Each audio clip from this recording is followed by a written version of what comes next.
할렐루야. 별로 안 반가우신 것 같습니다. 할렐루야.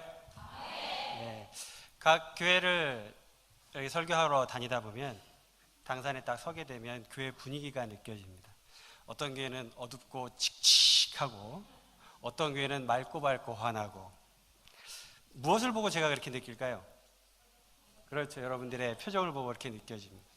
어떤 분들은 딱 가서 제가 이렇게 인사를 할렐루야 하면은 할렐루야 이상한 표정으로 저를 째려보시는 교회도 상당수 있습니다. 여러분의 교회는 어떤 것 같습니까?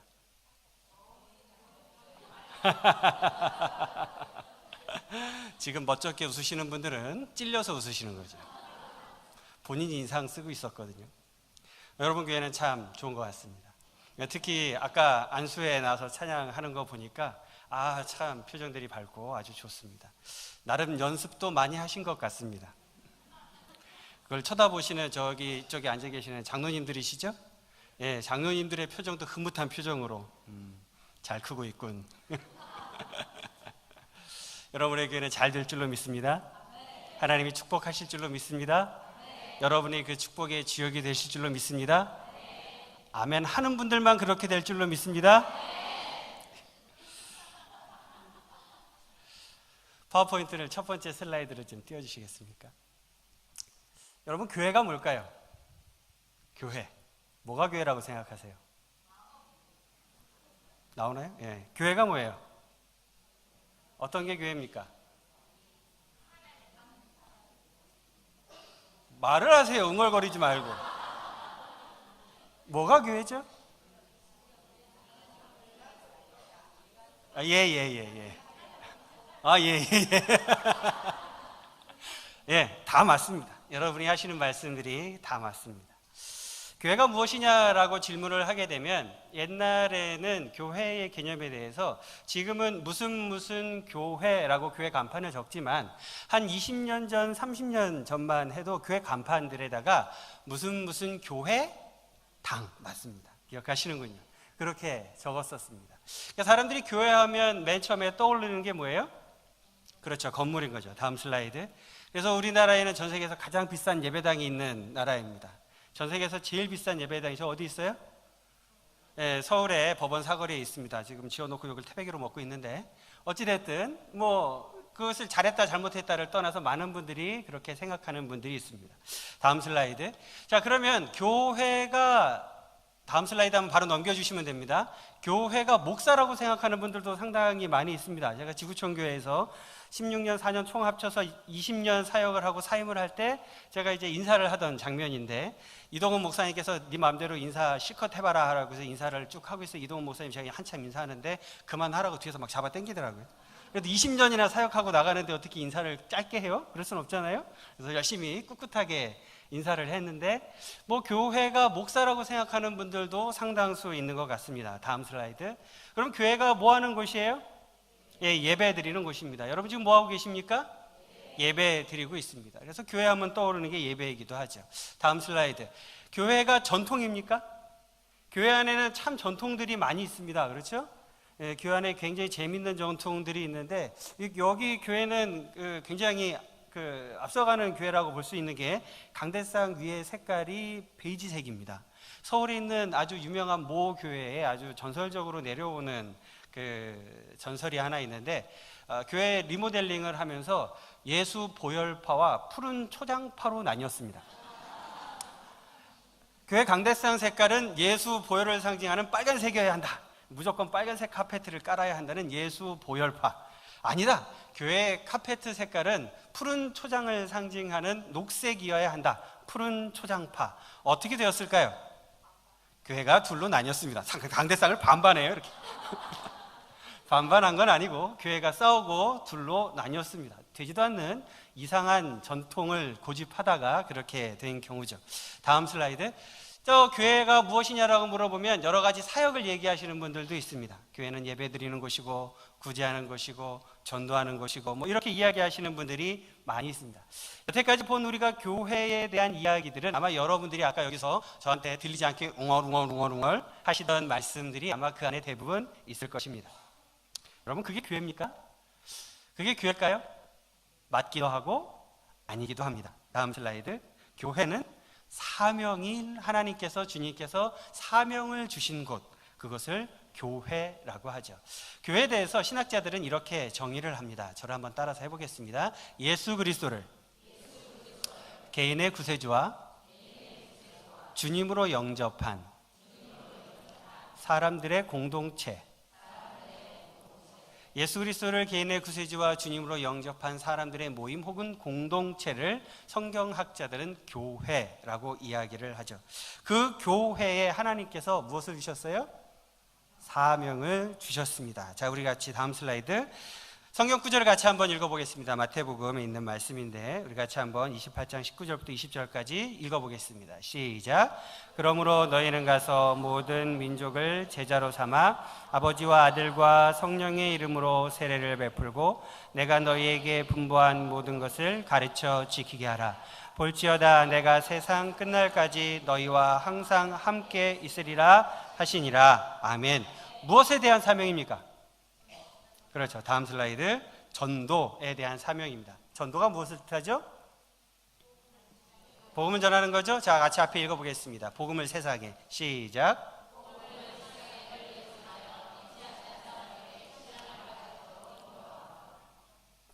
여러분은 얼마나 열심히 전도하고 계십니까?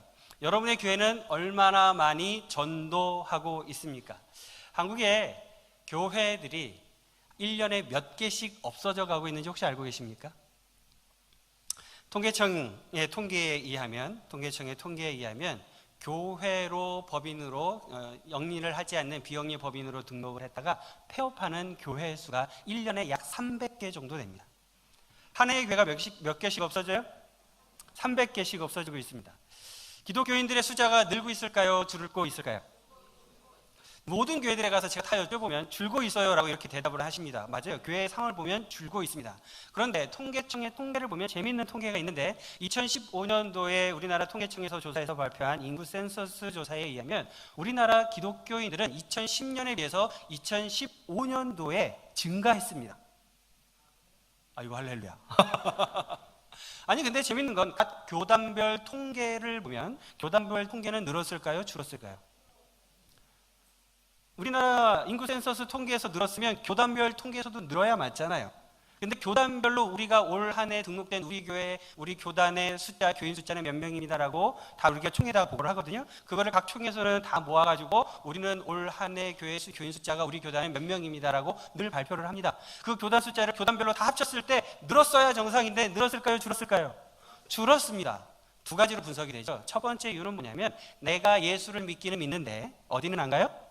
교회는 안 가는 사람이 늘었다는 거죠. 이런 교인들을 우리가 뭐라고 부릅니까? 가나안 교회 교인이라고 그러죠. 가나안을 거꾸로 하면 안 나가. 내가 예수를 믿기는 믿는데 교회는 나가지 않는 사람들이 점점 늘어나고 있습니다. 그리고 또 한 가지 통계가 있는데 또 이 통계를 분석하는 자료가 있는데 그 한 가지는 뭐냐면 기독교 이단들의 숫자가 늘어가고 있다는 겁니다. 작년 한 해에 신천지에 있는 사람들은 10,000명이 늘었습니다. 신천지 사람들이 10,000명이 늘었어요. 그러니까 신천지 사람들도 이단인 사람들도 나라에서 조사하는 인구 센서스 조사할 때 자기들이 종교란에 어디에 표시해요? 기독교에 표시를 하죠. 그러니까 기독교인 숫자는 늘은 것으로 통계에는 나타날 수밖에 없습니다. 그런데 안타깝게도 교회에 있는 교인들의 숫자는 줄어가고 있습니다. 왜 그랬을까요? 왜 줄어갈까요? 1번 목사가 잘못해서, 2번 전도사가 잘못해서, 3번 장로나 안수집사나 권사나 이런 분들의 교회 중직자가 잘못해서, 4번 내가 전도 안 해서. 정답을 알면 뭐합니까? 전도를 안 하는데. 지난 한 해 동안에, 아니 올 한 해 동안에 여러분이 전도해서 복음을 전해서 여러분 옆에 지금 함께 예배드리고 있는 사람이 있습니까? 없습니까? 할렐루야. 없는 사람들은 어떻게 해야 될까요? 회개하라. 천국이 가까웠느니라. 내가 지난 한 해 동안에 내가 복음을 전해서 나와 함께 지금 예배드리고 있는 사람이 지금 내 옆에 있지 않으면 그 사람 뭐 해야 돼요? 회개해야 돼요. 이런 얘기하면 저를 째려보시는 분들이 있습니다. 근데 지난 한 해가 아니라 지난 10년 동안에는 있습니까? 지난 20년 동안에는 있습니까? 지난 30년 동안에는 있습니까? 없습니다. 한국교회 숫자가 왜 줄어갈까요? 애들을 안 낳아서요? 아니요, 그렇지 않습니다. 우리나라에 아직 예수를 믿지 않는 사람, 우리나라에 자신이 기독교인이라고 생각하지 않는 사람들의 숫자가 3,500만이 넘습니다. 인구수가 아무리 줄어가도 아직도 예수 안 믿는 사람들은 어떻게 해요? 이 동네에 저기 그 사투리가 있던데, 천지빛깔이? 천지빛깔이로 있습니다. 숫자가, 사람들 인구수가 줄어서요? 그런 핑계는 대지 마십시오. 아이들의 숫자가 줄어서 교회 학교가 안 됩니까? 그런 핑계는 대지 마십시오. 우리가 전도 안 해서 그렇습니다. 주님은 교회에게 무엇을 주셨습니까? 사명을 주셨습니다. 그 사명을 뭐라고 한다고요? 전도라고 하죠. 여러분은 사명을 다하는 교회가 되어야 합니다. 우리는 사명을 다하는 성도가 되어야 합니다. 사명을 다하는 장로가 되어야 하고, 사명을 다하는 안수집사가 되어야 하고, 사명을 다하는 권사가, 사명을 다하는 성도가, 사명을 다하는 목사가 되어야 합니다. 그런데 우리의 관심은 거기에 있지 않습니다. 우리의 관심은 어디에 있습니까? 할렐루야! 저렇게 대답해 주시는 분이 있으면 저는 얼마나 감사한지 모르겠습니다. 다들 굉장히 거룩한 척하고 입 다물고 저만 째려보고 계시는데 저렇게 솔직하게 대답해 주시는 분이 있으면 얼마나 감사한지 설교하는 사람 입장에선 굉장히 편해집니다. 우리의 관심은 엉뚱한 데 있습니다. 우리의 사명을 다하는 데는 별로 관심이 없고, 우리의 사명은 그저 우리가 즐겁고 행복하게 편안하게 사는 데만 관심이 있습니다. 하나님이 우리에게 주신 사명에는 별로 관심이 없고, 내가 어떻게 살아가는지에만 관심이 있습니다. 그것도 다른 사람과 비교해서 좀 더 잘 살기를 원하지요. 여러분은 어떠십니까? 다음 슬라이드를 보여주시겠습니까? 사명을 다하는 교회가 되기 위해서는 그러면 우리는 어떻게 해야 할까요? 첫 번째, 우리가 읽어보겠습니다. 시작. 사명을 다하는 교회가 되기 위해서는 목숨을 다해 주님을 따라야 합니다. 우리 요한복음 21장 18절부터 19절까지 말씀을 같이 읽어보겠습니다. 18절부터 읽겠습니다. 시작.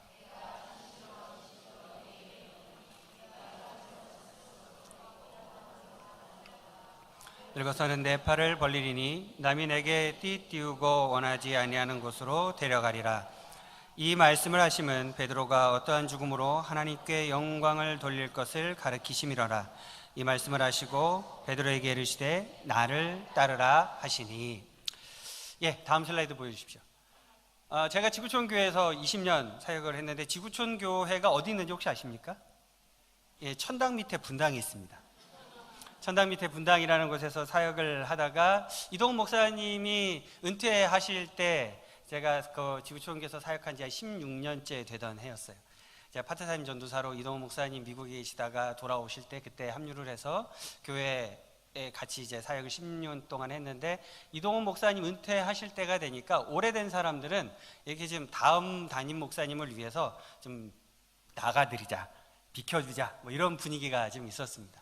그래서 다음 슬라이드, 제가 나와서 팀 사역으로 광교 지구촌 교회를 개척을 했습니다. 이동훈 목사님이 미안하셨는지 지원을 되게 많이 해주셨어요. 한 10억 가까이 지원을 해주셔서 저희가 교회의 상가 7층 전체를 다 빌려서 저희가 예배를 드리기 시작을 했습니다. 광교지구촌교회를 팀으로 저희가 팀 사역으로 개척을 할 때 저희의 비전이 뭐였냐면, 교인 수가 1000명이 되면 200~300명씩 나누어서 후배들을 훈련시켜서 계속 분립 개척을 시킨다. 우리나라에 뭐 큰 교회는 참 많이 있으니까 우리는 이제 너무 커지지 말고 1000명이 되면 200명, 300명씩 나눠가지고 빨리빨리 개척을 해서, 우리나라의 작은 교회들이 자꾸 없어져 가고 있는데, 작은 교회들이 자꾸 없어지면 나중에는 어떤 교회가 없어질까요? 큰 교회가 없어지는 거예요. 당연한 거거든요.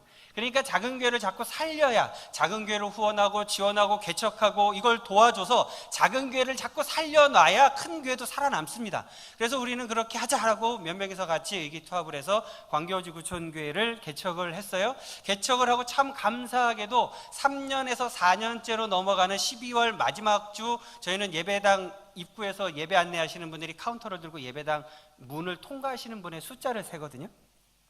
딱 그 문을 통과하시는 분의 숫자가 주일 출석 교인이 1000명이 됐습니다.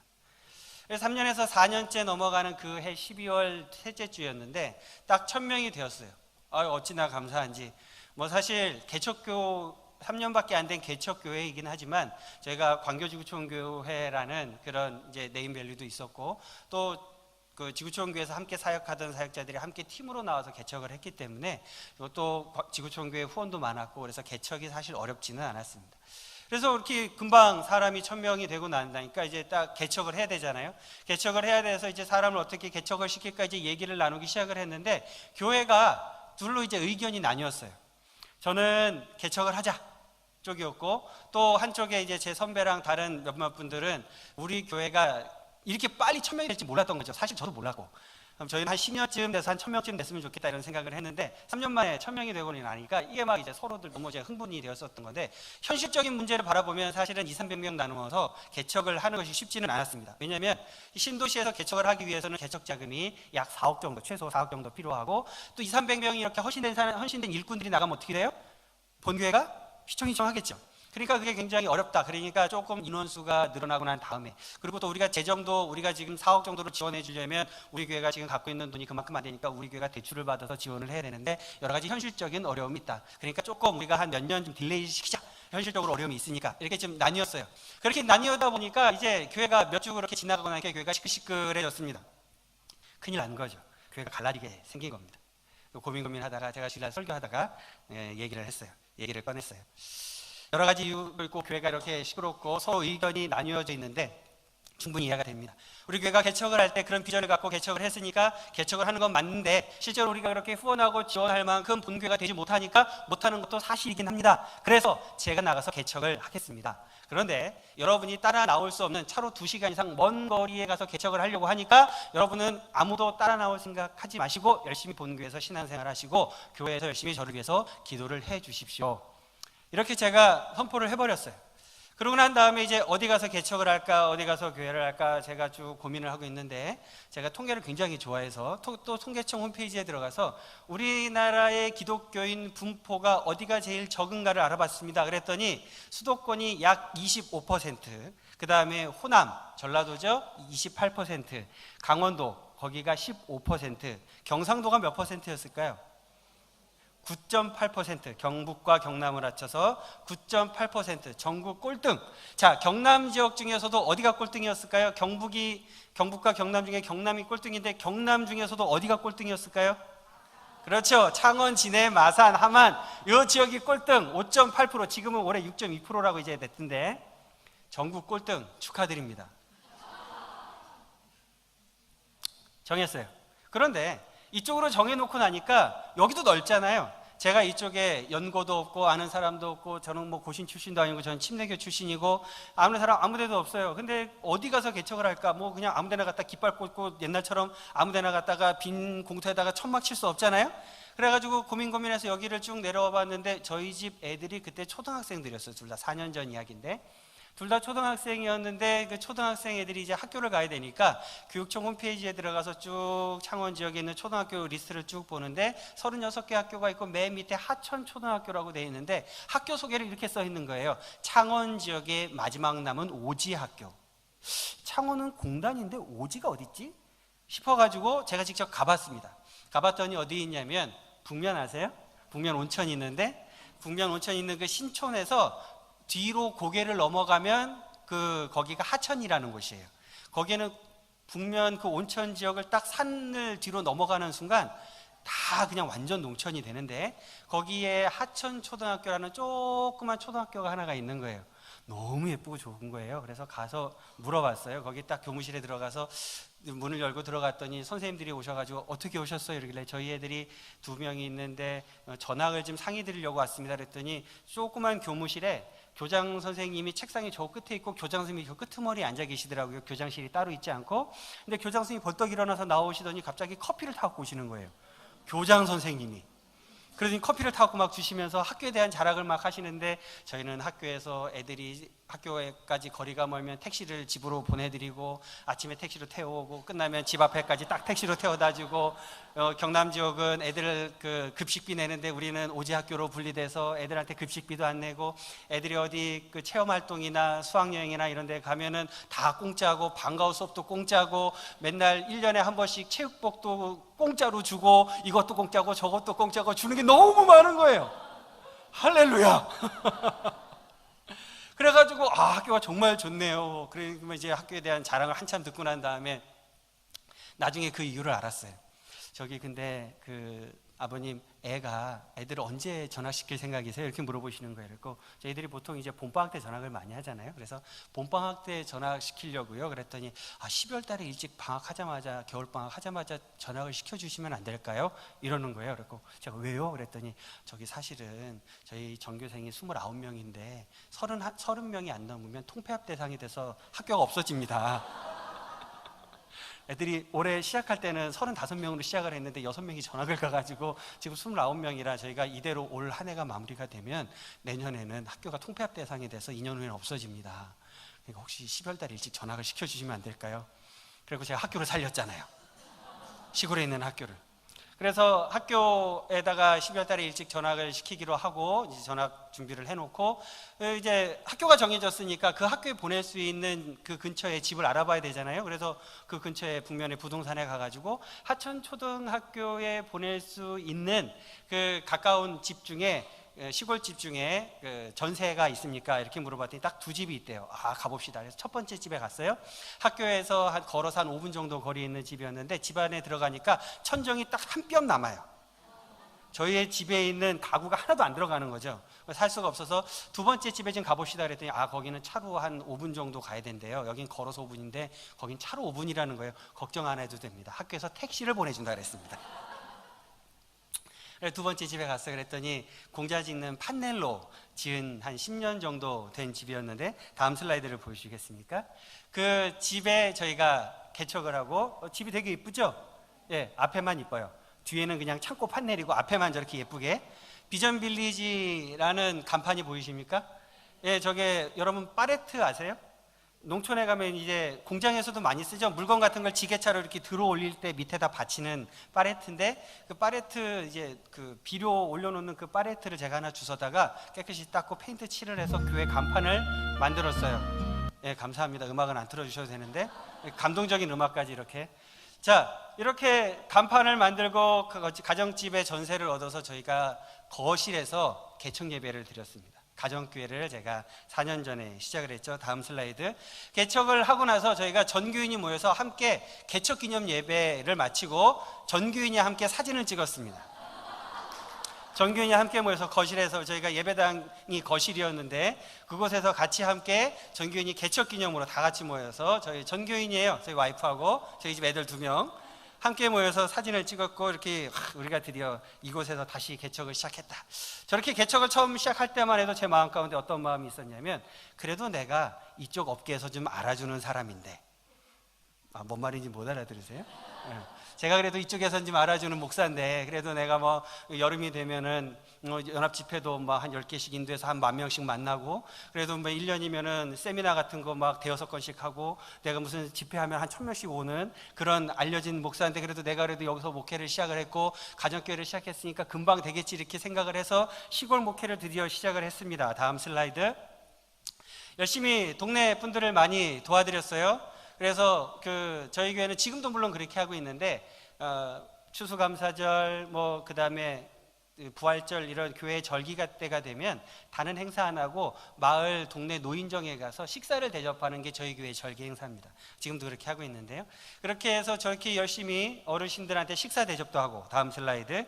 제가 열심히 그 동네 마을에 이제 여름에 농사 지을 때 식사하기 어렵잖아요. 바쁘고. 그러면 저희가 식사를 준비해가지고 정자에다가 식사를 차려놓고 논밭에서 일하시다가 와서 점심 식사하고 가시라고, 저렇게 식사 대접도 계속 자주 하고. 다음 슬라이드. 제가 직접 가가지고 농사일을 도와주기도 하고, 그러면서 제가 이제 열심히 1년 동안 사역을 했습니다. 그렇게 1년 동안 열심히 사역하고 난 다음에 우리 교회 교인들이 다 같이 모여서 다시 한번 1년 개척 1주년 감사 예배를 드리고 전교인이 모여서 함께 사진을 찍었습니다. 어떻게 됐을까요? 다음 슬라이드. 예. 박수를 치시면 안 되죠. 뭐 좋다고 박수를 치세요? 1년을 쇠가 빠지게 했는데 한 명도 안 느는 거예요. 이런. 이게 지금 웃으면서 얘기하니까 여러분 재밌죠? 이게 웃으면 안 돼요. 이게 여러분 이게 얼마나 목사 입장에서 눈물 나는 일인지 아십니까? 제가 시골 가서 목회를 한다 그러니까 많은 분들이 질문이 그거였어요. 그곳에 연고가 있냐, 아는 사람이 있냐, 고향이냐, 땅이 있냐, 뭐 원래 옛날에 농사를 져봤느냐, 뭐 이런 질문을 많이들 하셨습니다. 특히 지구촌 교회에서 이제 제가 오랫동안 사역을 했기 때문에 지구촌 교회 분들이 그렇게 많이 질문을 하셨어요. 근데 제가 은사가 하나 있었는데 뭐냐면 화분을 죽이는 은사가 있었습니다. 우리 집에 이렇게 선물로 화분을 많이 주셨는데 선물을 주시면 우리 집에서는 제가 물을 안 줘서 주고 너무 많이 줘서 죽이고 뭐 하여튼 다양하게 화분을 죽이는 은사가 있어서 저는 절대로 농사는 내가 은사가 아니구나 이런 생각을 하고 있었는데 거기 가서 제가 그렇게 하게 될 거라고는 전혀 상상도 못하고 생각도 못했죠. 그러면서 이제 뭐 교인은 안 늘어나는데 그래도 수도권에서 그래도 이름 있는 목사가 왔다고 창원극동방송에서 방송을 좀 해달라 그래서 1년 동안 월요일날 아침에 7시부터 8시까지 감사의 아침 뭐 1년 동안 진행도 하고 마산 CBMC 지도 목사도 2년간 하고 그런 외부 사역은 대외 사역은 굉장히 많이 했는데 그러면 뭐예요? 교인 숫자가 안 늘어나는데 제가 살았던 북면 하천리에 가구 수가 아랫마을에 32가구 윗마을에 27가구가 살았어요. 정말 깡촌이었고 정말 시골이었고 아무리 열심히 전도를 하고 아무리 열심히 해도 안 되는 지역이었습니다. 제가 처음에 어르신들한테 농사를 도와드리고 막 할 때 처음에 어르신들이 저를 이렇게 불렀어요. 어이! 어이! 이렇게 부르셨어요. 열심히 이렇게 알려드리고 저기 봉사하고 도와드리고 돈 안 받고 농사를 해드리고 뭐 이렇게 하니까 어르신들이 이제 1년쯤 지나가니까 이제 제가 목사라는 거 아니까 이제 나중에 부르는 게 좀 바뀌었어요. 어이! 조 목사야! 어이! 조 목사야! 뭐하노? 와가지고 감 따야지. 교회는 안 나오면서. 그래서 제가 어르신들 농산물도 팔아드리고 그런 사역들을 열심히 했습니다. 참 제가 거기서 그런 사역을 하게 될지 몰랐는데 하나님이 그렇게 하게 하시더라고요. 그렇게 저희가 가정교회로 거실에서 2년 반 동안 예배를 드리면서 준비를 했습니다. 저희가 작년에 엄청난 일을 저희 교회가 해냈습니다. 저희 교회 교인이 8명이었을 때였는데요. 지금 한 20명 됩니다. 다음 슬라이드 보여주시겠습니까? 저희 교회가 건축을 했습니다. 뭐 교회가 뭐 건물 진 게 자랑은 아니고요. 1층은 예배당이고요. 2층은 저희 집입니다. 예쁘죠? 와보시면 더 예쁩니다. 왜냐하면 저게 제가 노가다를 2년간 하면서 배워가지고요. 현장 소장님하고 같이 둘이서 지었거든요. 그 현장 소장님 지금 저희 교회 출석하십니다. 제가 뭐 교인 숫자 4명밖에 아까 보셨잖아요. 전교인 숫자 4명, 우리 저 빼면 3명. 그런 상황인데 뭐 생활비가 없잖아요. 그래갖고 노가다를 일주일에 이틀 3일씩 노가다를 했고 그 노가다 현장에서 이제 알게 된 현장 소장님이 현장이 바뀔 때마다 저를 계속 불러주셔서 다행 감사하게도 그분 덕분에 노가다를 많이 배웠어요. 뭐 노가다 2년 배웠다고 뭐 다 집 지을 만큼 실력이 되는 건 아니죠. 그래서 그 소장님이 집 짓는 걸 도와주셔가지고 저희가 땅을 사고 저렇게 집을 짓게 되었습니다. 근데 저 땅을 사게 되는 그 과정이 참 재밌어요. 어느 날 노가다를 끝나고 나서 저녁에 이제 5시에 이제 노가다가 마무리가 되는데 그날은 한 4시쯤 됐는데 소장님이 그러는 거예요. 목사님, 우리 땅 보러 갑시다 이러는 거예요. 뭔 땅을 보러 가요? 그랬더니 좋은 땅이 나왔는데 그 땅에다가 교회를 지으면 좋을 것 같아요. 그래서 뭐 얼마라는데 가격을 잘 모르겠고 일단 가봅시다 그러는 거예요. 그래서 예 알겠습니다 갑시다 그래서 갔어요. 가갖고 땅을 보니까 땅이 너무 괜찮은 거예요. 그 땅 주인분을 딱 만나서 얘기를 이제 하는데 이제 이른이 넘으신 할아버지였어요. 그 이제 어르신한테 어르신 뭐 제가 여기를 땅을 좀 사고 싶은데 얼마에 파시겠습니까? 그랬더니 뭐 시세만큼 받아야지 뭐 이러시는 거예요. 그 시세가 그때 저희 땅 주변이 평당 한 65만 원 정도 하는 그런 땅이었습니다. 근데 땅이 넓어요. 347평이나 됐어요. 꽤 넓은 땅이었죠. 근데 뭐 제가 가진 돈이 그렇게 많이 안 되니까 제가 땅에 쓸 수 있는 돈이 그때 한 1억 5천 정도, 세금까지 하면 1억 6천 정도 쓸 수가 있었는데 그 뭐 그렇게 하려면 그 땅을 절반 정도 잘라서 3분의 한 2 정도 좀 못되게 잘라서 사야 되는 거죠.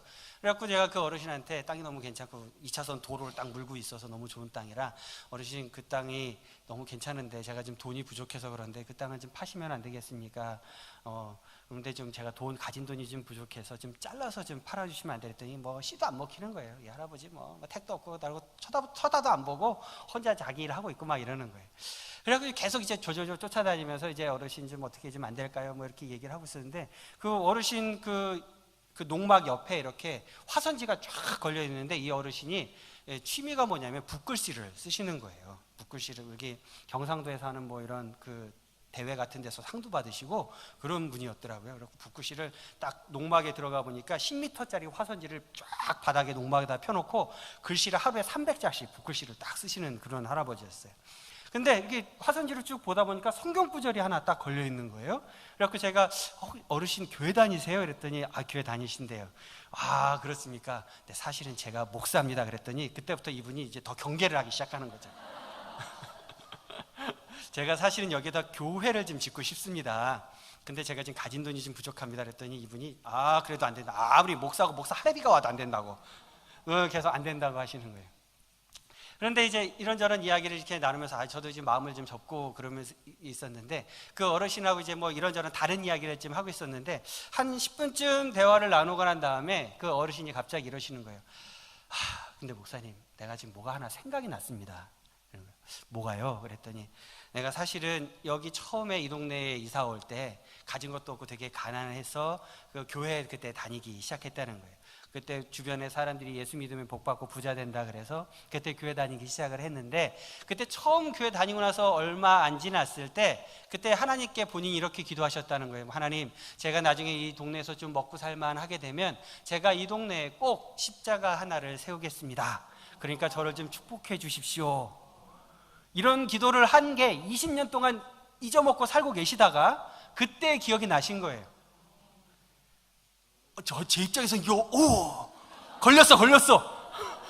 딱 걸렸어. 기분이 얼마나 좋아요. 어르신, 팔아주십시오. 땅을 좀 어떻게 좀 잘라서 파시면 안 되겠습니까? 그랬더니, 목사님 가지고 계신 돈이 얼마예요? 한 1억 5천 정도. 그럼 한 1억 정도 모자라는 거네요. 딱 그러시는 거예요. 그러니까 좀 어떻게 잘라서 좀 팔아주시겠습니까? 그랬더니, 그럼 목사님, 있는 돈만 주시고 나머지는 제가 헌금하는 걸로 하죠. 감사합니다. 그분 저 처음 만난 자리에서 1억 헌금하셨습니다. 지금 저희 교회 출석하고 계시고. 교회가 제가 하나님이 보내주신 그 사명을 쫓아서 다른 거 생각하지 않고 하나님이 맡겨주신 그 사명을 쫓아서 한 걸음 한 걸음 옮겨가고, 그리고 그 자리에서 그 사명을 감당하기 위해 버티고, 어떻게든지 하나님께서 맡겨주신 그 일을 해보려고 발버둥 치고 노력했더니 하나님이 길을 열어주시더라고요. 다음 슬라이드 보여주시겠습니까? 그래서 저희가 쭉 하면서 요즘에는 비전 빌라라는 걸 지었습니다. 뭐냐면 1층은 은퇴하신 선교사님들이나 목사님들 안식관으로 사용을 하고, 2층은 가출 청소년이나 미혼모들의 임시 쉼터로 사용을 하기 위해서 저희가 비전 빌라를 하나를 또 지었습니다. 돈이 써서 지은 거 아니에요. 제가 직접 다 지었고 그 선장 소장님과 함께 계속해서 이렇게 하나씩 지어가면서 일을 하고 있습니다. 지난 부활절 때, 다음 슬라이드 보여주시겠어요? 저희 교회가 교회 이제 안에 내부 모습인데요. 저희 교회에 동네 어르신들을 초청을 해서 저희는 식사를 자주 합니다. 뭐 교회에 나오란 얘기 안 하고요. 예배 드리고 뭐 교회 뭐 행사한다고 그러면은 일단 예배 앞에 한 30분이라도 드리고 그 뒤에 뭐 하잖아요. 그죠? 우리는 그런 거 아무것도 안 하고 오면 밥만 드시고 딱 가십니다. 교회에서. 근데 그분들이 몇십 년 동안 살면서 교회 문턱을 한 번도 안 넘어보신 분들이에요. 여기 교회 다니면 큰일 난다고 생각하시는 분들이 저는 몰랐는데 이 동네에 많더라고요. 특히 이 할아버지 할머니들 같은 경우에는 내가 교회를 나가게 되면 자식들하고 종교가 달라지게 되고 또 옆에 사람하고 종교가 달라지게 되면 우리 집에 귀신이 온다고 생각을 해요. 그래가지고 나쁜 일이 생긴다고 생각하시는 분들이 너무 많아서 교회의 문턱 넘는 것 자체를 두려워하시는 분들이 너무 많은 거예요. 그러니까 저희는 그런 것들을 없애드리기 위해서 저렇게 계속해서 어른들한테 식사 대접을 합니다. 성탄절날 여러분 뭐 하세요? 성탄절에 오면 여기서 애들 재롱잔치 하시죠? 그죠? 예. 성탄절에 재롱잔치 왜 하세요? 예수님의 생일을 축하하기 위해서 하죠? 예수님의 생일을 그렇게 축하하면 예수님이 좋아하세요? 예수님 받으세요? 그런데 여러분 그 예수님의 생일 잔치를 왜 하게 됐는지는 알고 계세요?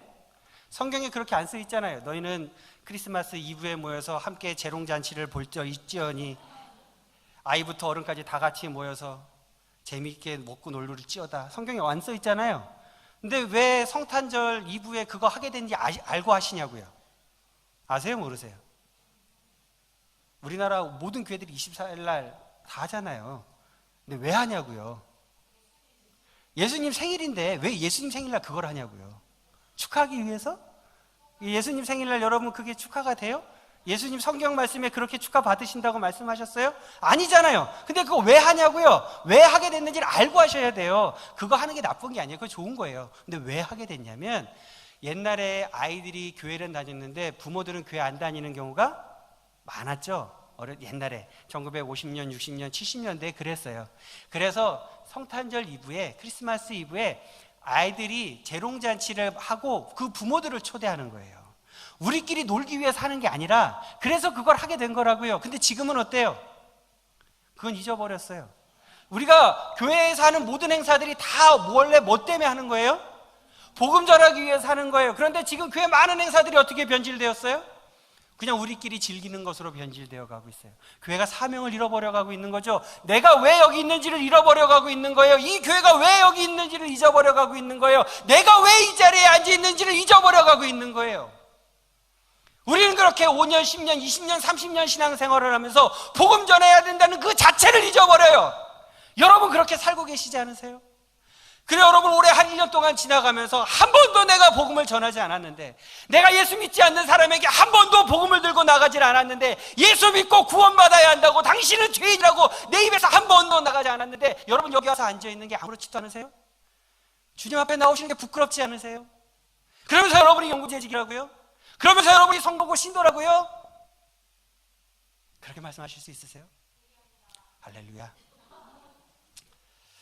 여러분의 삶 속에 정말 내가 크리스찬으로서 정말 바른 인생을 살아가고 있는가? 내가 정말 복음을 전하고 있는가? 그런 삶을 살아가고 있는가? 돌아보아야 하는 것입니다. 다음 슬라이드. 성탄절이 되면 저희는 마을 어르신들을 위해서 선물을 준비하고 교인들이 저렇게 손편지를 써가지고요. 다음 슬라이드. 새벽송이 없어졌죠? 요새는 새벽송 안 하는데 저희는 새벽송 합니다. 근데 새벽송 따는 게 아니고 교인들이 다 같이 마을에 쫙 흩어져 가지고 이렇게 준비한 선물을 우체통이나 대문 앞에다가 걸어놓고 묶어놓고 축복기도 하고 와요.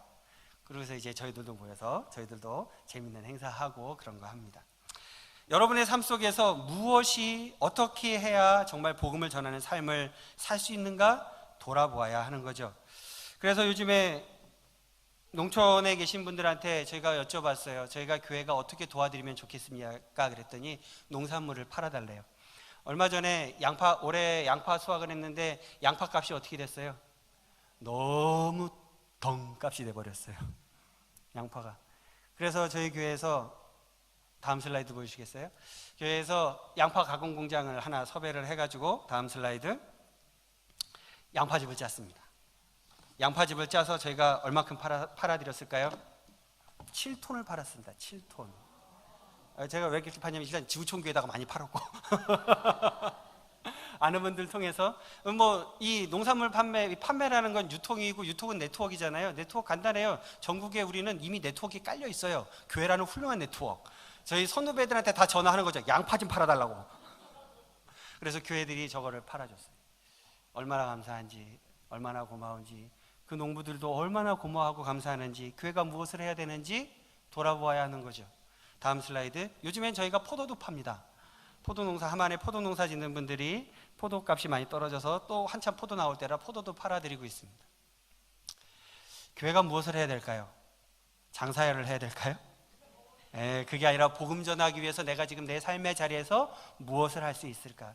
저는 저의 삶의 자리에서 농촌에 계시는 어르신들을 어떻게 하면 도울 수 있을까? 우리 교회가 사역을 어떻게 해야 하는가? 우리 교회는 시골에 있는 교회니까 시골에 있는 교회가 살아남고, 시골에 있는 교회가 복음을 전하고, 시골에 있는 교회가 그 지역 주민들에게 은혜와 축복이 되기 위해서는, 또 하나님의 사랑을 전하기 위해서는 무엇을 해야 되는가 늘 고민하고 그걸 하는 거예요. 그럼 여러분 삶 속에서 뭘 해야 될까요? 똑같이 그렇게 하셔야 되죠. 복음 전하기 위해 내가 지금 어떻게 하는가? 내가 있는 직장에서, 내가 있는 아파트에서, 내가 있는 학교에서 어떻게 하면 내가 복음을 전할 수 있을까? 그래서 많은 사람들에게 그들의 필요를 돕고, 그들을 위해서 기도하고, 그들을 위해서 내가 어떻게 하면 그들이 예수를 믿게 할 수 있을까를 늘 고민해서 왜 하루하루를 그렇게 살아가야 하는 거죠. 근데 우리는 하루하루 별로 그렇게 사는 데는 관심이 없어요. 정말 죽기로 작정하지 않으면 그렇게 하기가 쉽지가 않습니다. 자, 다음 슬라이드 우리 19절 말씀을 같이 읽어볼까요? 19절 같이 읽어보겠습니다. 시작. 하나님께 영광 돌릴 것을 가르치심이로라. 이 말씀을 하시고 베드로에게 이르시되 나를 따르라 하시니. 자, 주님께서 베드로가 말씀을 쭉 베드로와 함께 말씀을 나누시다가 예수님이 베드로에게 뭐라고 말씀하셨어요? 나를 따르라. 지금 예수님이 십자가에 달려 죽으시고 부활하셔서 베드로를 만나주시고 있는 거예요. 그런 예수님께서 베드로에게 나를 따르라고 말씀하셨을 때 베드로는 무엇이 떠올랐을까요? 다음 슬라이드. 베드로는 이제 나도 곧 죽겠구나. 내가 예수를 따르면 어떻게 되겠구나? 죽겠구나. 그 생각이 드는 거죠. 여러분, 예수님을 따르고 계십니까? 예수님 따르고 계세요? 아까 찬양할 때 보니까 죽기까지 따르오리. 정말 죽기까지 따르실 수 있겠어요? 할렐루야. 여러분의 삶 속에 그냥 우리는 교회에 다니는 것이요, 그냥 이제는 취미생활처럼 돼버렸어요. 교회 다니는 게 좀 이렇게 좀 인텔리해 보이고, 좀 큰 교회, 규모 있는 교회 다니면 그게 되게 멋있어 보이고, 그래도 내가 어느 교회 다녀? 나 뭐 무슨 교회 다녀? 큰 교회 다녀. 이러면서 어깨에 힘도 좀 주고, 뭐 목사들도 모여도 뭐 별반 다르지 않습니다. 목사들도 모이면 큰 교회 다닌 목사들은 나 어느 교회 목사라고 이렇게 딱 얘기하고 힘주고 다니는 반면에, 작은 교회, 개척교회 목사들은 어떻게 해요? 그냥 조그만 교회 해요. 뭐 이렇게 그냥 얼버무리죠. 마찬가지로 성도들도 비슷한 것 같아요. 큰 교회 다니시는 분들은 내가 큰 교회 어느 교회 장로라고 딱 당당하게 말씀하시는데, 작은 교회 다니시는 분들은 그냥 동네 교회 다녀요 이러고 말죠. 우리 마음 가운데 어떤 마음이 있는 거예요? 큰 교회는 좋은 교회, 작은 교회는 부끄러운 교회, 이게 마음이 있는 거예요. 여전히. 여러분 교회는 큰 교회예요, 작은 교회예요? 어떻게 지금 힘 좀 주고 다니십니까? 여러분의 마음속에 힘을 주고 다니신다는 것은 중요한 건 나쁜 건 아니에요. 그런데 왜 힘을 줄 수 있느냐? 여러분이 열심히 전도해서, 그래서 사람들이 와서 많이 전도가 돼가지고, 그래서 교회가 성장하고 부흥해서 하나님의 은혜와 축복의 통로가 되고 있으면 힘줄만 하죠. 당연한 겁니다. 그런데 여러분의 교회가, 작은 교회가 없어지면서 그 교회 사람들이 여기 와서 앉아서 교회가 부흥했으면 여러분 힘주시면 안 돼요. 부끄러워하셔야 됩니다. 여러분이 전도하지 않았는데 교회가 성장하고 있다면 부끄러워하셔야 됩니다. 여러분이 무엇인가를 하지 않았는데 교회가 아무 문제가 없다면 부끄러워하실 줄 알아야 됩니다. 여러분이 열심히 나가서 전도하지 않는데 교회에 문제가 없다면 부끄러워하셔야 됩니다. 부끄럽지 않은 채 여기 앉아있는 분들은 성도라고 말할 수 없습니다. 1년에 한국 교회가 300개씩 없어져가고 있다고요. 그런데 우리 교회는 문제가 없어요? 그러니까 괜찮아요? 그렇지 않다고요. 하나님 나라라는 관점에서 보아야 합니다. 하나님 나라라는 관점에서 한국교회를 바라봐야지, 우리 교회라는 관점으로 한국교회를 바라보면 안 되는 거예요. 여러분의 삶 속에서 예수 안 믿는 사람에게 복음을 전해서 그들을 데리고 와야지, 다른 교회에서 데리고 와가지고, 다른 교회 다니던 사람이 와가지고 여러분 교회가 부흥했다? 부끄러워할 줄 알아야 됩니다.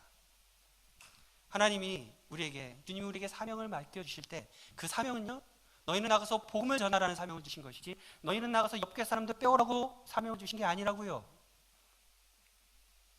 여러분의 삶 속에 정말 주님을 따를 각오가 되어 계십니까? 죽기까지 따르실 각오가 되어 계십니까? 전도하십시오. 열심히 전도하십시오. 복음을 들고 나아가는 여러분들이 되시길 주님의 이름으로 축복합니다. 자, 다음 슬라이드. 사명을 다하는 교회가 되려면 어떻게 할까요? 두 번째는 다른 교회와 비교하지 않아야 합니다. 뭐 해야 된다고요? 그렇죠. 비교하지 않아야 합니다. 요한복음 21장 20절부터 22절까지 같이 읽어보겠습니다. 같이 읽겠습니다. 시작.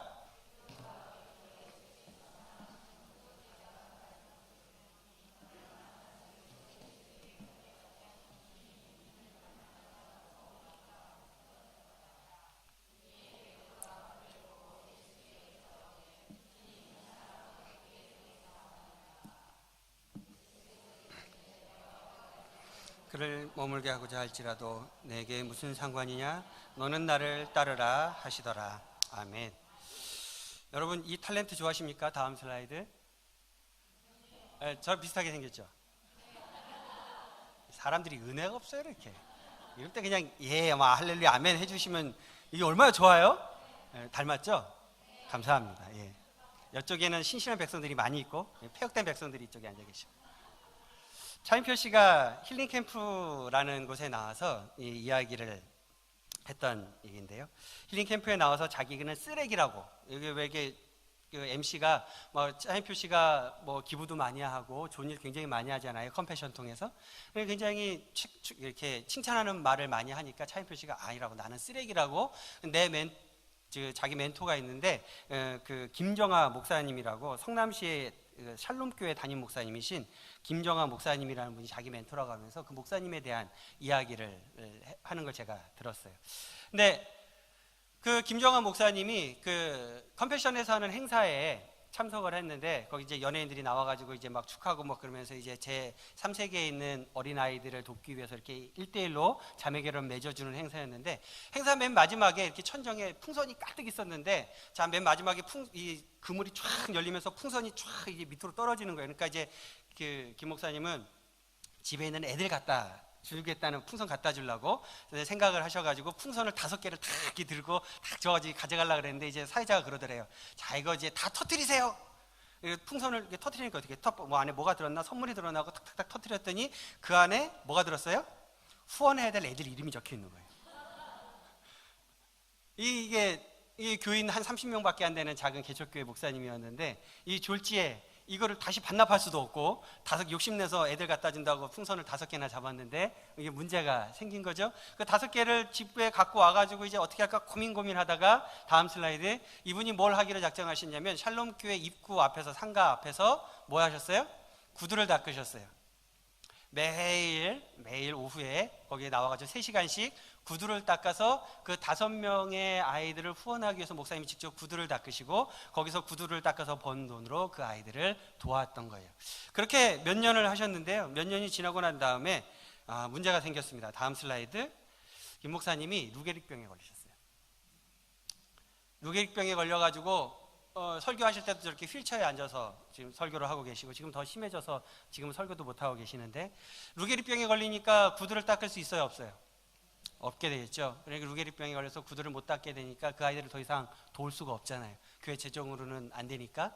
그래갖고 어떻게 했냐면 사모님이 나가서 구두를 닦으셨습니다. 지금도 사모님이 구두를 닦고 계십니다. 그래서 그 아이들을 돕고 계세요. 이 아이들에 대한 이야기를 김 목사님이 쭉 하셨어요. 그 차인표 씨가 얘기를 했어요. 그러니까 이제 거기 있는 사람들이 그 방송을 보고 많은 분들이 이 샬롬교회를 돕기 위해서 엄청난 후원을 많이 했었어요. 그럼 이제 진짜 목사다, 이 시대에 이런 목사가 없다, 이 사람만큼 진짜 좋은 목사가 없다 이러면서 사람들이 많이 칭찬도 하고 기독교 방송에도 많이 나오고 그러면서 굉장히 유명한 목사님이 됐어요. 그러면 그 교회가 부흥했을까요? 부흥하지 않았을까요? 부흥했을까요? 부흥하지 않았을까요? 여전히 30명입니다. 왜 그럴까요? 그냥 한 번 돕기는 쉬워요. 그렇죠? 한 번 후원금을 보내고, 한 번 쌀을 보내고, 한 번 그냥 쉽게 돕는 건 가능하지만, 내가 그 교회 가는 건 부담되고 싫은 거예요. 그 교회 가면 뭐 해야 되니까? 봉사 많이 해야 되니까. 그 교회 가면 뭐 해야 되니까? 복음 전해야 되니까. 그 교회 가면 뭐 해야 되니까? 헌금 많이 내야 되니까. 그 교회 가면 뭐 일이 많으니까. 그러니까 그 교회 가기가 싫은 거죠. 그러니까 그냥 한 번 돕는 건 해도 그 교회는 안 가는 거예요. 여전히 샬롬교회는 20-30명을 못 벗어나고 있어요. 그런데 김정아 목사님이 그 기독교 방송 CTS에 나와서 이제 그 인터뷰를 쭉 하시는데, 김 목사님이 그런 얘기 하시더라고요. 괜찮다고, 난 그래도 행복하다고, 우리 교회 교인들하고 같이 그렇게 함께 구두를 닦고, 이제 교인들이 돌아가면서 구두 닦거든요. 함께 구두를 닦고 그 구두를 닦아서 번 돈으로 우리가 그 아이들을 계속해서 돕고 후원하고 돕는 일을 우리 교회 교인들이 기뻐하고 있다고. 우리는 큰 교회와 우리 교회를 비교하지 않는다고. 우리보다 여유가 있는 교회와 우리를 비교하지 않는다고. 내 사례비와 다른 목사님의 사례를 비교하지 않는다고. 우리 교회가 시설이 카페가 있든 없든, 우리 교회는 성가대가 있든 없든, 우리 교회는 뭐가 있든 없든 우리가 그런 걸로 비교하지 않는다고. 우리는 하나님이 우리에게 맡겨주신 그 사명만을 바라보면서 우리는 우리가 함께 아름다운 교회 공동체를 만들어가고 있다고. 그래서 행복하다고 그렇게 말씀하시는 거예요. 여러분은 어떠세요? 여러분의 교회는 어떠십니까? 감사합니다. 여러분의 교회는 어떠세요? 여러분 교회와 교회를 비교할 때 요즘 참 안타까운 건 뭐냐면 우리 교회는 카페가 있느냐 없느냐를 가지고 한동안은 되게 시끄러웠어요. 교회들이 교회 카페 만드는 게 유행이었어요. 저 교회는 카페 있는데 우리 교회는 왜 카페가 없어요? 카페 만들어 놓는 거 왜 만드는 거예요? 복음 전하기 위해서 만든 거죠 사실은. 근데 그 카페에 예수 안 믿는 사람들이 와요? 와요 안 와요? 안 와요. 다 그냥 우리가 먹고 마시는데 그냥 그 공간을 쓰고 있는 거예요. 우리 교회는 성가대가 뭐 오케스트라가 있네 없네, 여기도 이렇게 멋진 학생들이 와가지고 이렇게 졸지 마라 멋진 학생들이 와서 이렇게 만들어지면 얼마나 보기 좋고 멋있습니까? 얼마나 좋아요, 그죠? 근데 우리 교회는 뭐 오케스트라가 몇 명이 이런 거 갖고 비교하고 있어요. 교회가 교회끼리 우리 교회가 얼마나 열심히 전도하고 있냐 이런 거 비교해야 되는데 엉뚱한 거 갖고 비교하고 있어요. 근데 교회가 교회끼리만 그래요? 아니에요. 교회 봉사부서 안에서들끼리 그래요. 교인들끼리도 그렇다고요. 1부 성가대, 2부 성가대, 3부 성가대가 서로 머릿수가 누가 더 많으냐 이거 가지고 서로 싸우고, 우리는 뭐 했는데 저기는 뭐 했는데 그거 갖고 싸우고, 아니 도대체 지금 선하고 좋은 거 갖고 좀 싸우시라고요? 비교를 엉뚱한 거 갖고 하고 있어요. 지금 베드로가 그러거든요. 베드로가 그래요. 예수님께서 나를 따르라고 말씀하시니까 베드로가 예수님을 이제 따라가고 이제 나는 이제 죽게 되겠구나, 그래도 따라야지 이런 마음을 딱 먹었는데 예수님을 딱 따르려고 보니까 예수님 옆에 누가 한 명이 따라가고 있는데 누구예요? 요한이라는 제자가 따라가고 있는 거예요. 이 요한을 성경에서는 이 사도 요한을 뭐라고 불러요? 예수님의 사랑하는 제자 이렇게 부르거든요. 그러니까 베드로는 뭐 수제자로 불리긴 하지만 어쨌든 요한이 그 옆에 가니까 이제 베드로 마음 가운데 어떤 마음이 들었냐면 예수님이 나한테는 나를 따르라, 그러면 내 머릿속에 이제 나는 예수님 따라가다 죽게 되겠구나 이런 생각을 했는데, 요한이 그 예수님 옆에 졸졸졸 따라가는 모습을 보면서 내 마음 가운데 저 요한은 어떻게 될까 이런 생각이 드는 거예요. 그러면서 예수님한테 여쭤보죠. 예수님, 쟤는 어떻게 되겠습니까? 나는 죽는데 쟤는 어떻게 되겠습니까? 그 마음 가운데 그러면 뭐가 들어있는 거예요? 그렇죠. 비교하고 있는 거예요. 나만 죽기는 억울한 거예요. 나만 그러기는 싫은 거예요. 그러니까 저 요한은 어떻게 되겠습니까? 이렇게 물어보는 거예요. 우리 마음 가운데 그런 마음이 있어요. 내가 예수 믿으면서도 어떤 사람은 예수 믿고 잘 되고 부자 되는 사람이 있어요. 또 어떤 사람은 예수 믿어도 부자 안 되고 여전히 가난한 사람이 있죠. 어떤 사람이 예수 믿고 병이 낫기도 하는데 나는 예수 믿었는데도 여전히 병이 안 날 수도 있어요. 어떤 사람은 예수 믿고 자녀들이 잘 돼서 좋은 대학 가고 자녀들이 직장도 척척 잘 들어가고 돈도 잘 벌고 그랬는데 우리 자식은 여전히 미운 오리 새끼예요. 이거 어떻게 해요? 이거 열받는 거죠. 그 막 비교하는 거예요. 교회 안에서도 봉사부서 간에도 서로 성도 간에도 괜히 그런 거 갖고 비교하는 거죠. 하나님이 우리에게 뭐라고 말씀하셨어요? 너는 그냥 나를 따르라 라고 말씀하셨는데 우리는 마음 가운데 여전히 그런 것들을 비교하면서 따라가고 있는 거죠. 근데 사명자에게는요, 누군가 비교하기 시작하면 하기가 싫어져요. 주방 안에서 봉사할 때 나는 열심히 쇠가 빠지게 설거지하고 있는데 옆에서 탱탱거리고 장난하고 놀고 있으면 꼴보기 싫어 죽겠죠. 나는 열심히 청소하고 있는데 옆에서 청소 안 하고 장난치고 있으면 어때요? 꼴보기 싫어 죽겠죠. 제가 한 3년 정도 전에 모 교회 가서 재직 세미나 하는데, 재직 세미나 할 때 뭐 장로님들한테 제가 그런 말씀을 드렸어요. 교회에서 본이 되어야 하고 뭐 이런 얘기를 했어요. 뭐 당연한 얘기잖아요. 그랬더니 한 장로님이 그러시는 거예요. 이제 다 끝나고 이제 식사 자리에서 한 장로님이 안수 집사들이 버릇이 나빠서 쓰레기 줍는 거 이런 걸 자기가 가르치신대요. 쓰레기를 자기가 주스면 안수 집사들도 지금 옆에서 보고 제가 줍겠습니다 그렇게 주셔야 되는데, 내가 줍는데도 안수 집사들 옆에서 이렇게 쳐다보고 있더래요. 그래서 열받아서 그 다음부터는 안수 집사가 옆에 오면 딱 그런데요, 가르쳐야 된다고. 맞죠, 가르쳐야 되죠. 그런데 그러면 그 장로님이 그 말씀을 하실 때 제 마음, 그 장로님의 마음이 충분히 이해가 돼요. 충분히 이해가 돼요. 하지만 제가 그 장로님한테 그렇게 말씀드렸어요. 장로님, 그러면 그 안수 집사님한테 빨리 장로 직분을 주세요. 장로가 줍는 거니까, 그분은 장로가 쓰레기를 줍는 거라고 생각하고 있으니까 빨리 장로를 시켜가지고 온 교회 쓰레기를 그분한테 다 맡기세요. 웃으면서 그렇게 말씀을 드렸어요. 네, 사실은요, 우리 마음 가운데 그런 마음이 사실 많아요.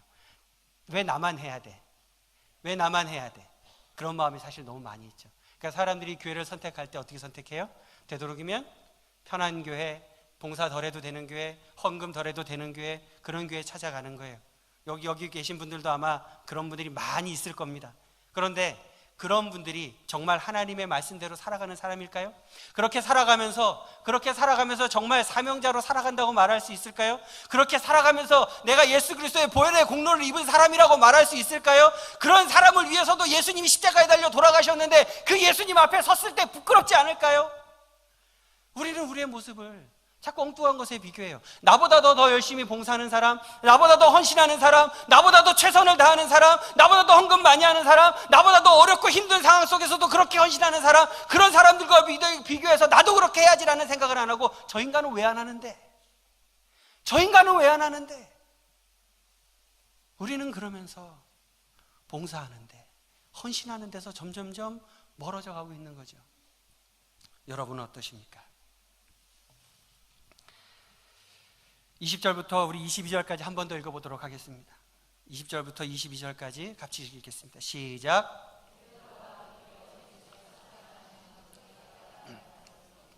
그는 만찬 속에서 예수의 품에 의지하여 주님을 파는 자가 누구오니까 묻던 자더라. 이에 베드로가 그를 보고 예수께 여짜오되 주님, 이 사람은 어떻게 되겠사옵나이까? 예수께서 이르시되 내가 올 때까지 그를 머물게 하고자 할지라도 내게 무슨 상관이냐? 너는 나를 따르라 하시더라. 아멘. 여러분에게 주님이 뭐라고 말씀하실까요? 너는 나를 따르라. 너는 나를 따르라. 그 말씀을 잘 기억하시는 여러분이 되시길 주님의 이름으로 축복합니다. 저는 오늘 설교를 마치면서 유럽의 어떤 한 마을에 대한 이야기를 하고 설교를 마치려고 합니다. 슬라이드를 하나, 둘, 셋, 네 개를 넘겨주시겠습니까? 예, 유럽에 가면 저렇게 아름다운 마을이 있습니다. 그 마을이 참 너무 예쁘고 좋죠. 저렇게 유럽에 저도 한번 꼭 가보고 싶은데, 저 마을이 저렇게 평소에는 너무 좋은데, 다음 슬라이드, 태풍이 불게 되면 저렇게 태풍이 그 위에 마을까지 칠 정도로 그렇게 위험한 어촌 마을이었습니다. 그런데 그 마을 사람들은 어떤 일을 하냐면, 태풍이 치게 되면, 저 사진을 잘 보시게 되면 저기 까맣게 사람이 좀 서 있는 게 보일 거예요. 찾으셨어요? 그 마을 사람들은 어부들이 대다수가 어부인데 무슨 일을 하냐면, 저 근처에 지나가다 이 태풍에서 좌초되는 배들이 있으면 저 위에서 저렇게 태풍이 치는 날 밖에 나가서 쳐다보고 있다가 그 배가 좌초가 되면 어부들이 노를 저어서 좌초가 된 그 부서진 배에 있는 사람들을 구출해내는 일들을 했었어요. 근데 태풍이 칠 때마다 저 위에 언덕 위에 올라와서 그걸 보고 있는 게 쉬워요, 어려워요? 당연히 어렵겠죠. 그러니까 이제 사람들이 모여서 회의를 했습니다. 야, 우리가 여기다가 이렇게 태풍이 칠 때 이렇게 여기에 이 절벽 위에 서기가 힘드니까 여기다가 창고를 좀 하나 짓자. 창고를 지어서 그 창고 안에서 보면 우리가 지금 태풍이 아무리 세게 몰아치더라도 별로 걱정이 없지 않겠느냐. 그래서 사람들이 회의를 해갖고 창고를 졌어요. 창고를 딱 져놓고 나서 그 안에서 이제 보고 있었는데, 시간이 좀 지나서 이제 좀 겨울이 되고 그러니까 어떻게 해요? 추워요. 그리고 뭐가 필요해요? 예, 거기다 이제 난로를 갖다 놓은 거예요. 난로를 갖다 놓으니까 또 뭐가 필요해요? 땔감도 필요하고 먹을 것도 필요하죠. 그것도 뭐 데펴 먹어야 될 거 아니에요. 겨울이니까 먹을 것도 이제 갖다 놓고 그 안에서 이제 막 그 먹고 그러면서 이제 모임의 장소가 돼버린 거죠. 근데 그렇게 좀 시간이 좀 지나가고 나니까 사람들이 좀 나이가 좀 들었어요. 연세가 좀 들어가니까 어떤 생각을 하냐면, 야, 이제 우리가 이 폭풍우가 칠 때 노젓는 게 너무 힘들다, 위험하다, 우리도 죽는다. 그러니까 이거를 우리가 할 수 없으니까 이 구출 전문가들한테 좀 맡기자. 돈을 걷었어요. 돈을 걷어가지고 이제 구출하는 전문가들을 고용해가지고 전문가들한테 돈을 주고 딱 이제 위에서 보고만 있다가 딱 배가 빠지면 어떻게 해요? 전화를 거는 거예요. 119에 우리가 전화 걸듯이 전화를 걸어가지고 저기 어디에 지금 배가 침몰해가지고 사람들이 죽어가고 있으니까 출동하세요. 그러면 이제 어떻게 해요? 그 전문가들이 쫙 배 타고 출동하려고 사람을 딱 구해오니까 이제 사람들은 뭐만 하면 돼요? 아, 잘한다, 잘한다. 이제 박수만 치면 되는 거예요. 그렇게 몇 년이 흘러나고 나니까 그 마을에 이제 젊은이들이 이제 딱 나와가지고 이제 얘기를 하는 거죠. 아니, 우리가 이걸 왜 만들었습니까? 이 창고를. 이 창고를 만든 이유를 우리가 잊어버리지 않았습니까? 그 사명을 우리가 잃어버렸는데, 나는 이제 여러분들이랑 이렇게 안 할 겁니다. 우리는 따로 하겠습니다. 그래서 이제 젊은 사람들이 나가서 절벽에 올라가서 또 똑같이 그렇게 보고 쳐다보고, 또 시간이 지나니까 뭐가 필요해요? 창고가 필요해요? 겨울이 되니까 뭐가 필요해요? 난로가 필요해요? 난로 놓으니까 뭐가 필요해요? 먹을 게 필요해요? 그렇게 해서 또 나이가 드니까 또 뭐가 필요해요? 또 구조대 전문가가 필요하니까 또 뭘 걷어요? 돈을 걷어요. 그래서 지금은 요즘엔 그 마을에 가면, 다음 슬라이드, 몇십 년이 지나고 났더니, 몇백 년이 지나고 났더니, 예, 다음 슬라이드, 거기에 이렇게 언덕 위에는 창고들이 쫙 늘어서 있는 마을이 있습니다. 자세히 보시면 저기 익숙한 창고가 하나 있습니다. 찾으셨나요? 찾으셨어요? 이쯤 되면 이제 감을 잡으셨을 것으로 믿습니다. 여러분도 혹시 그렇게 하고 계시지는 않습니까? 여러분의 교회도 이제는 사명감을 잊어버린 채 그렇게 저 언덕 위에 하나의 창고처럼 그곳에서 그렇게 계시지는 않습니까? 여러분의 교회는 사명을 다하는 교회가 되시길 주님의 이름으로 축복합니다.